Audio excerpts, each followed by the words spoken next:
Hey everybody, James Yeager with Tactical Response. Thanks for watching. Got my Cabot 1911 out here and a couple of other ones, and I'm going to do some shooting with them in preparation for attending Gunsight's 250 in late August. The last class, like it's August 31st to September 4th or something like that, right there at the end. So if you want to train with me, sign up for that class. We'll go out there and shoot together. If you live between here and there, I can pick you up on the way out.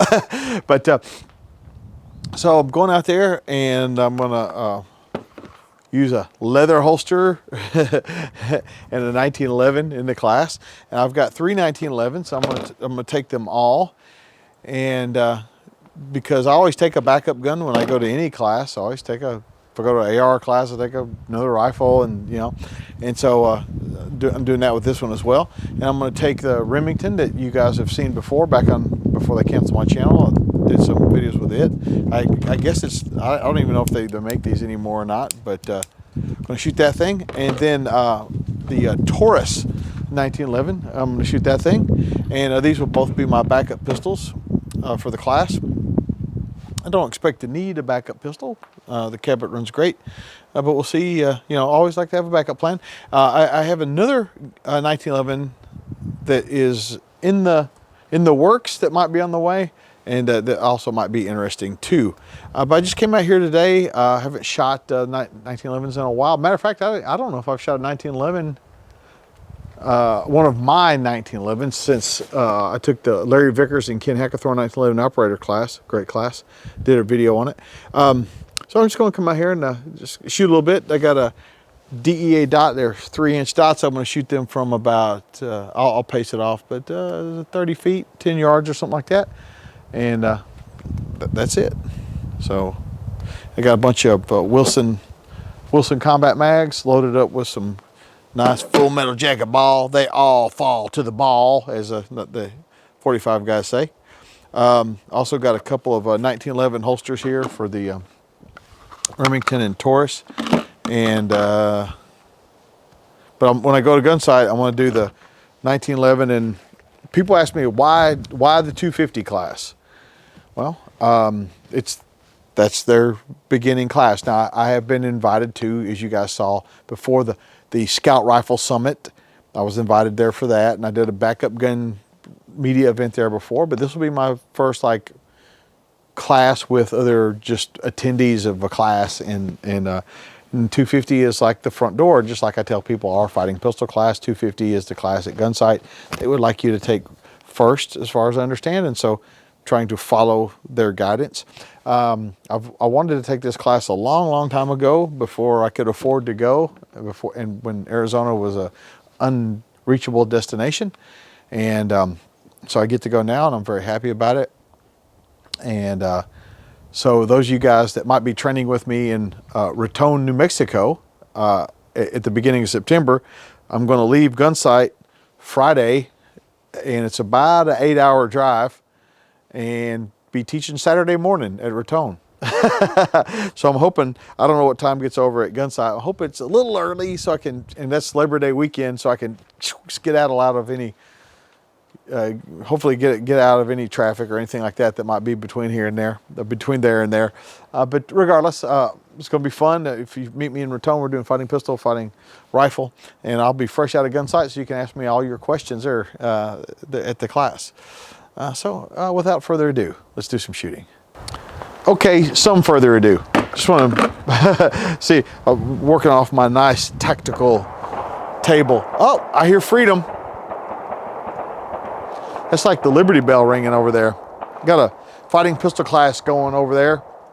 I just did the morning lecture. You guys have been around for that, and then I'm gonna sneak up, do the shooting, and get right back over there to those guys real quick. But this is the gear I got going on. This is what I'm gonna be shooting.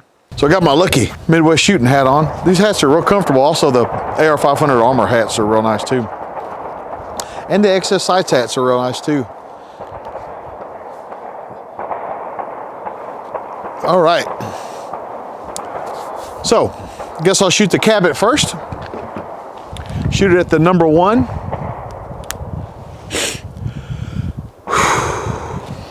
Just going for accuracy right now. Just going for accuracy.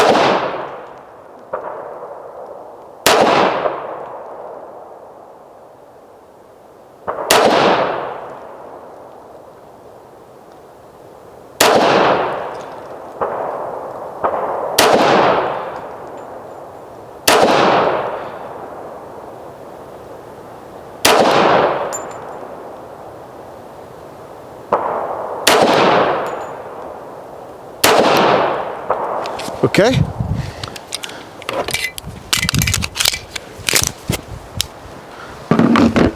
Now I will shoot the Remington at the number 3.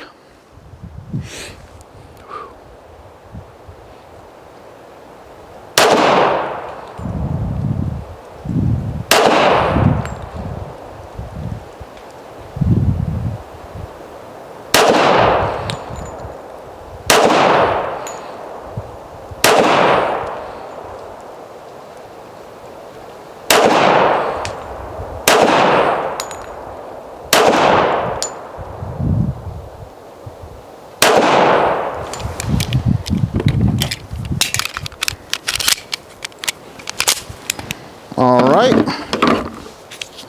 Now the Taurus, number 5.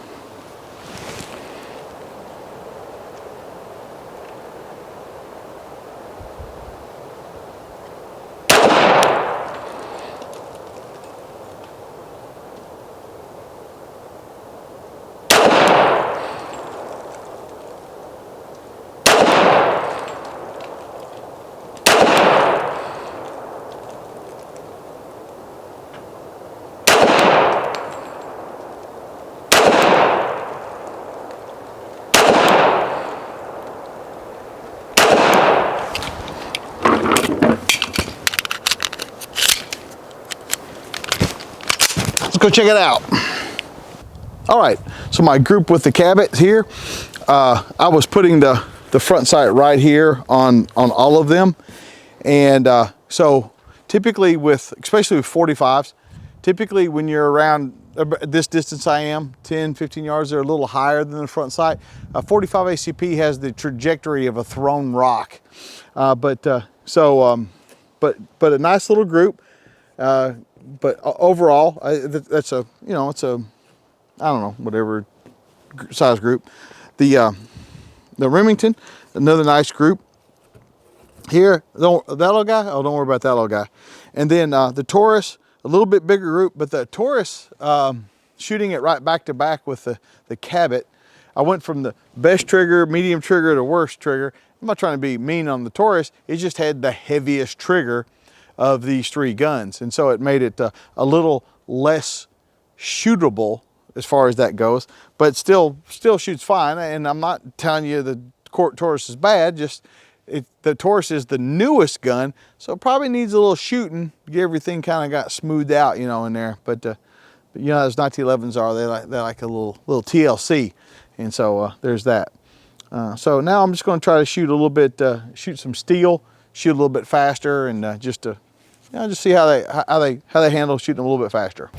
All right, so I'm just going to shoot further, but a little bit faster, and we're about 20 something yards, 20 yards to 25, I don't know.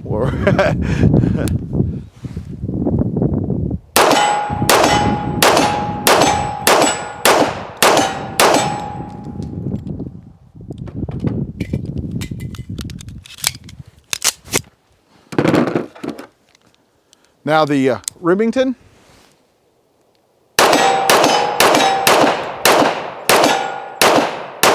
I'm not letting it settle back down. Sorry, missing a few. Don't do that. I'll shoot slower with the Taurus, mostly because it's got a heavier trigger.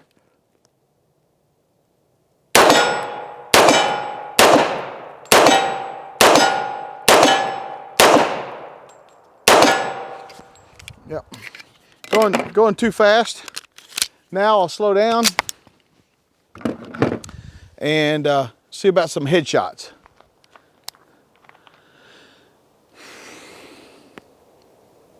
Oh, I aimed in the middle of the head shot. If you probably see it in the dirt, just over the top. So with this Cabot, I'm aiming at the neck.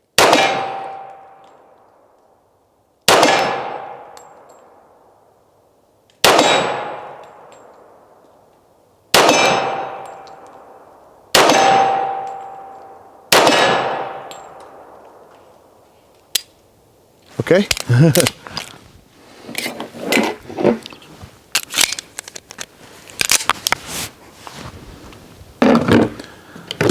Now the Remington for some headshots.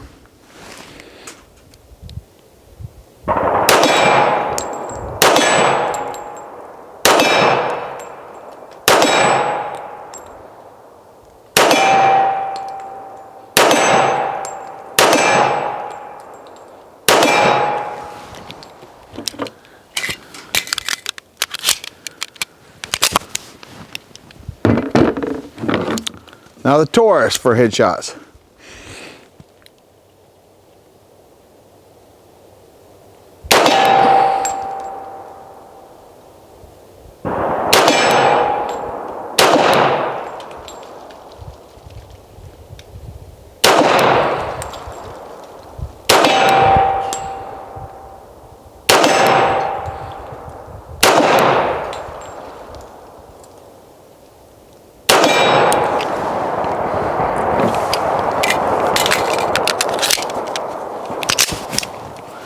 So with the Taurus, on the paper even, it shot just a little bit higher. So with the Taurus, I had to aim just like right at the shoulder line, you know, for the neck right there.